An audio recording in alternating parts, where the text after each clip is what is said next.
कल्पना कीजिए, भविष्य के एक ऐसे युद्ध क्षेत्र की जहां आसमान में इंसानी फाइटर जेट्स नहीं बल्कि ऑटोनॉमस ड्रोन स्वार्म्स उड़ रहे हों, जहां तोप के गोलों की जगह हाइपरसोनिक मिसाइलें रडार को चकमा दे रही हों, जहां अंतरिक्ष में सैटेलाइट्स को मार गिराया जा रहा हो और हैकर्स दुश्मन के पूरे मिलिट्री नेटवर्क को एक क्लिक में तबाह कर रहे हों।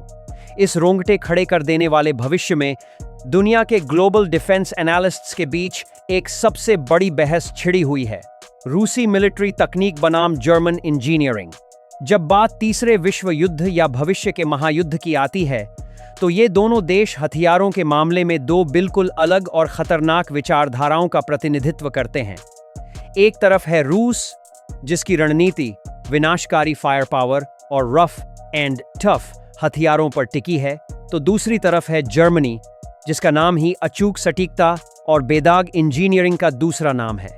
आज हम एक प्रोफेशनल और डीप डाइव एनालिसिस करेंगे कि आर्टिफिशियल इंटेलिजेंस, स्पेस वॉरफेयर और साइबर हमलों के आने वाले युग में दुनिया का असली मिलिट्री सुपर पावर कौन बनेगा। अगर हम रशियन मिलिट्री टेक की बात करें तो उनका वर्षों पुराना और सबसे अचूक सिद्धांत है सिंप्लिसिटी, एक्सट्रीम ड्यूरेबिलिटी और ओवरवेलमिंग फायर पावर। सरलता, अत्यधिक मजबूती और भारी गोलाबारी। रूसी हथियारों को इस तरह डिजाइन किया जाता है कि वे साइबेरिया की 50 डिग्री की जमा देने वाली ठंड से लेकर रेगिस्तान की झुलसाने वाली गर्मी और कीचड़ से भरे रास्तों में भी बिना रुके अपना काम कर सकें। भविष्य के युद्धों के लिए रूस ने अपना पूरा फोकस एसिमेट्रिक वॉरफेयर और हाइपरसोनिक तकनीक पर शिफ्ट कर दिया है।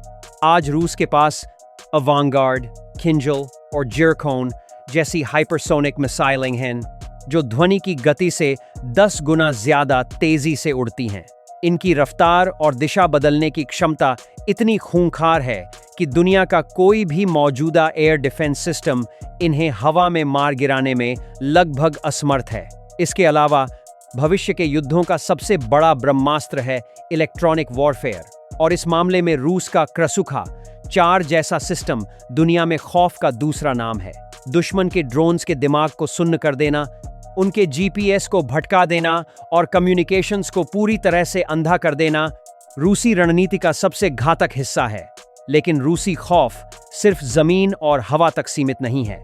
भविष्य के युद्ध में स्पेस और समंदर सबसे बड़े मोर्चे होंगे। रूस ने एंटी सैटेलाइट हथियारों का सफलतापूर्वक परीक्षण कर लिया है।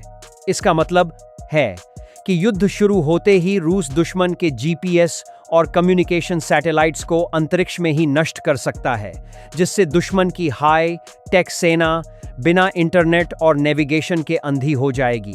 वहीं समंदर के नीचे रूस का पोसाइडन न्यूक्लियर टॉर्पीडो एक डूम्सडे वेपन है। यह एक ऐसा ऑटोनॉमस अंडरवाटर ड्रोन है जो बिना किसी रडार में आए समंदर की गहराई में महीनों तक सफर कर सकता है और दुश्मन के तटीय शहरों पर रेडियो एक्टिव सुनामी ला सकता है। इसके साथ ही रूसी सेना भविष्य के अपने सैनिकों के लिए सॉटनिक एक्सोस्केलेटन सूट पर काम कर रही है, जो एक आम सैनिक को सुपर सोल्जर में बदल देगा, जिससे वो भारी हथियार उठा सकेगा और गोलियों की बौछार के बीच भी जिंदा बच सकेगा। रूस का मानना है कि जंग सटीकता से नहीं बल्कि दुश्मन को अंधाधुंध हमलों और खौफ से कुचलकर जीती जाती है। अब रुख करते हैं जर्मन इंजीनियरिंग की ओर, जो एकदम विपरीत सिद्धांत पर काम करती है, क्वालिटी ओवर क्वांटिटी और एब्सोल्यूट परफेक्शन। जर्मन हथियार सिर्फ लोहे और बारूद का ढांचा नहीं होते, वे तकनीकी कला के उत्कृष्ट नमूने होते हैं। जब आप जर्मन ग्राउंड वॉरफेयर की बात करते हैं तो राइनमेटाल और क्राउसमाफे वेगमान जैसी कंपनियों का नाम सबसे ऊपर आता है। हाल ही में दुनिया के सामने पेश किया गया जर्मन K51 पैंथर टैंक इसका जीता जागता और खौफनाक उदाहरण है। यह सिर्फ एक टैंक नहीं है, बल्कि यह एक ए ड्रिवेन चलता फिरता कमांड सेंटर है। इसमें ऐसे ड्रोन इंटीग्रेटेड हैं जो हवा में उड़कर दुश्मन को खोज सकते हैं और खुद जाकर फट सकते हैं। जर्मन हथियारों का फोकस क्रू सैनिकों की जान बचाने, बेहतरीन मेटलर्जी और लेजर जैसी सटीकता पर होता है। उनका air defence system IRIS-T SLM इस बात का प्रमाण है कि कैसे एक जर्मन रडार हवा में उड़ती हुई सुई को भी ट्रैक करके उसे नष्ट कर सकता है। भविष्य के युद्ध क्षेत्र में जहां रूस विनाश पर दांव लगा रहा है, वहीं जर्मनी स्टेल्थ और नेटवर्क सेंट्रिक वॉरफेयर पर खेल रहा है।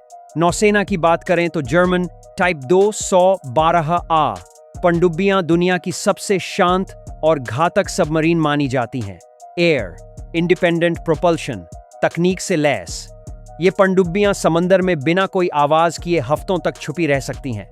ये रूसी पोसिडॉन की तरह शोर नहीं मचाती, बल्कि एक साइलेंट हंटर की तरह काम करती हैं, जो दुश्मन को पता चलने से पहले ही उसे तबाह कर देती हैं। इसके अलावा जर्मनी अपने सैनिकों के लिए इन्फैंटरिस्ट डर ज़ुकुन्फ्ट सिस्टम का इस्तेमाल करता है। इस सिस्टम के तहत मैदान में मौजूद हर एक जर्मन सैनिक एआई और सैटेलाइट के जरिए कमांड सेंटर से जुड़ा होता है। जर्मन थ्योरी यह है कि अगर आप युद्ध के मैदान की हर एक जानकारी दुश्मन से पहले प्रोसेस कर लें, तो आप युद्ध शुरू होने से पहले ही आधी जंग जीत चुके होते हैं। लेकिन सबसे बड़ा और रोमांचक सवाल यह है कि जब ये दोनों ताकतें भविष्य के युद्ध क्षेत्र में आमने सामने होंगी, तो परिणाम क्या होगा? भविष्य का युद्ध एक एट्रिशन वॉरफेयर यानी संसाधनों को थका देने वाली जंग होगा। यहाँ रूस और जर्मनी की विचारधारा आपस में सीधी टकराती है। जरा सोचिए, जब साइबर वॉरफेयर चरम पर होगा और रूस अपने हैकर्स और इलेक्ट्रॉनिक हथियारों से जर्मन सैटेलाइट्स और एआई नेटवर्क्स को डाउन कर देगा, तब क्या होगा? बिना डेटा और इंटरनेट के एक हाईटेक जर्मन टैंक भी लोहे का डिब्बा बन सकता है। युद्ध के मैदान में जब एक जर्मन टैंक नष्ट होगा, तो उसे तुरंत रिप्लेस करना एक लॉजिस्टिक नाइटमेयर बन जाएगा। वहीं रूस, भले ही उनके हथियार थोड़े कम सटीक हों, लेकिन वे पूरी तरह मैन्युअल ओवरराइड के साथ आते हैं और वे उन्हें फैक्ट्रियों से निकालकर हजारों की संख्या में मैदान में उतार सकते हैं। दोस्तों, आप सभी की बेहतर समझ के लिए अगर हम इन दोनों देशों की तकनीक को बिल्कुल आमने सामने रखकर तुलना करें, तो तस्वीर पूरी तरह साफ हो जाती है। एयर डिफेंस के मामले में जहां जर्मन आयरिस्ट एक सर्जिकल और अचूक रक्षक है, वहीं रूस का 400 और 500 रेंज और मारक क्षमता का बेताज बादशाह है, जो सैकड़ों किलोमीटर दूर से ही कई टारगेट्स को एक साथ भस्म कर सकता है।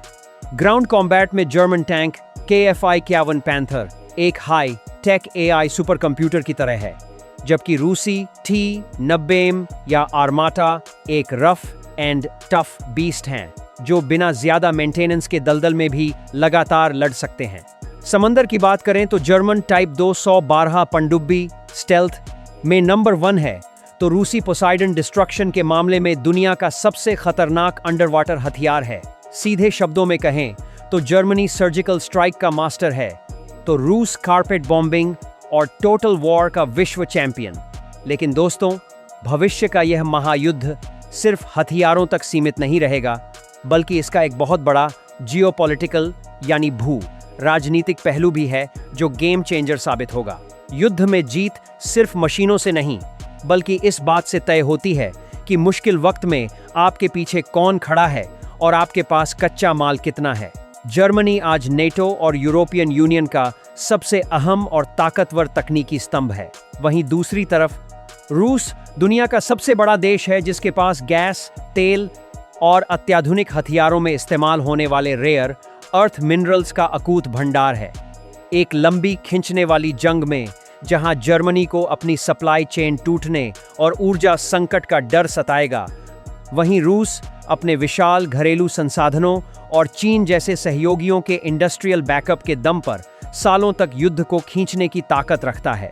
तो अंतिम निष्कर्ष क्या है? दोस्तों, इस रोमांचक और डीप एनालिसिस के बाद आपको क्या लगता है? भविष्य के महायुद्धों में किसकी जीत होगी? जर्मनी की एआई ड्रिवन अचूक सटीकता और स्टेल्थ की, या रूस की विनाशकारी स्पेस बाइंडिंग फायर पावर और जियोपॉलिटिकल ताकत की? अपनी बेबाक राय और तर्क नीचे कमेंट सेक्शन में जरूर शेयर करें। हमें आपके विचारों का इंतजार रहेगा। अगर आपको यह deep dive defence analysis knowledgeable और रोमांचक लगा हो, तो इस वीडियो को तुरंत लाइक करें एंड कमेंट सेक्शन में इसे अपने दोस्तों और डिफेंस लवर्स के साथ जरूर शेयर करें। और हाँ, ऐसी ही बेहतरीन रिसर्च बेस्ड और पावरफुल वीडियोस के लिए हमारे चैनल को सब्सक्राइब करके बेल आइकॉन दबाना बिल्कुल ना भूलें। मिलते हैं आपसे अगले ऐसे ही रोमांचक एपिसोड में। तब तक के लिए सुरक्षित रहें और जय हिंद।